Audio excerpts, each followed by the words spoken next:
Today's topic, pet peeves. This episode of Awkward Anthems is brought to you by outside noises ruining the shot. Do you suffer from the unique problem of getting everything right for once after 20 takes? You'll love outside noises ruining the shot. Am I okay?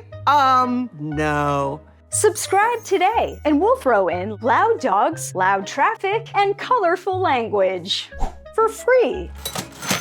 All it takes is one wrong to breathe on me funny. Shut up, mother. Why am I talking about pet peeves today? Because I'm in a mood, and some days, the soul just needs catharsis. What's your name, sweetheart? Devin McJim. Shut up! It doesn't matter! It needs an outlet to air its laundry list of minor grievances to a global but largely invisible audience. Because there's no stronger bond that connects us as human beings than our shared annoyances. This is a community. We get mad together, as evidenced by a response to this community post, in which I asked what your top pet peeves are. Excessive corporate jargon. I'll circle back to this one because it's a pain point for me too, but we are synergistically on the same page here. Fun fact, did you know that the noun peeve, meaning an annoyance, is believed to have originated in the United States early in the 20th century? A pet peeve is a minor annoyance that we find particularly irritating to us. The term itself was introduced to a wide readership in the single-panel comic strip The Little Pet Peeve in the Chicago Tribune during the period 1916 to 1920. The strip was created by cartoonist Frank King, who also created the long-running Gasoline Alley strip. King's little pet peeves were humorous critiques of generally thoughtless behaviors. The pet in pet peeve referred to a gripe so ever-present that it felt close to our hearts, much like a loved family pet, minus the loved part. Cassandra kind of flips the script on you, meaning when she farts it sounds human and you'll get blamed. Now, when I searched Google for the #1 pet peeve shared by most, I was both surprised and also not surprised at all to learn that chewing sounds are hugely triggering to a lot of people. I am not one of those people, but a lot of people. For some, certain sounds can be so repulsive that the word pet peeve just doesn't adequately describe the blood-boiling, murderous rage it provokes. There's actually a condition associated with this called misophonia. A breakthrough study recently found that misophonia is a brain-based disorder. The research points to a disruption in brain connectivity that processes both sound stimulation and the fight-or-flight response. It also involves parts of the brain that code for the importance of sounds, which is fascinating to me for a reason that's kind of embarrassing to admit, because the very stimulus that can create a profoundly unpleasant experience for some can be a deeply meditative, relaxing experience for others. Like gentle whispering. If you've ever felt the unique sensation of ASMR, or autonomous sensory meridian response, you can probably relate, I hope. Otherwise, I'm just the only weird one here. Who are you the closest with?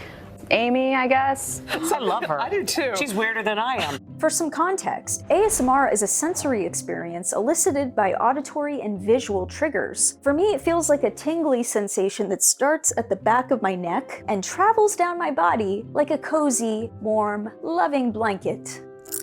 Is that really gross? So the sensitivity triggering a physiological, emotional, and behavioral response is the same, but how it's expressed or interpreted can vary greatly. ASMR is like if misophonia had a really cool cousin. This is a tostada. It's a tortilla that has been toasted. Anyway, so back to my community post. I asked what your top pet peeves are, and you did not disappoint. Now let's all take a deep, cleansing breath while I rattle off a list of all the things that annoy the mother out of you.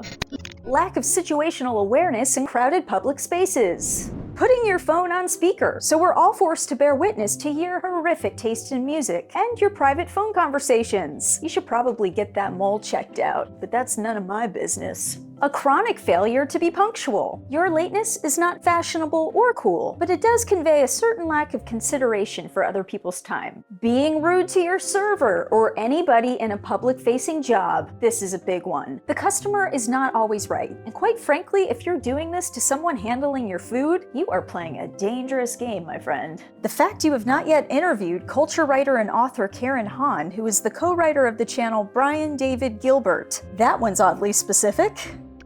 The actually guy. You've probably met him, or her, or them. The actually guy is an equal opportunity piece of shit. Why do you always look like you just freshly murdered someone?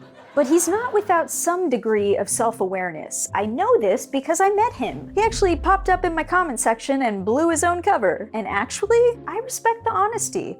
Guess what? I have flaws. What are they? Oh, I don't know. I sing in the shower. And my personal contribution, being judged in the self-checkout aisle.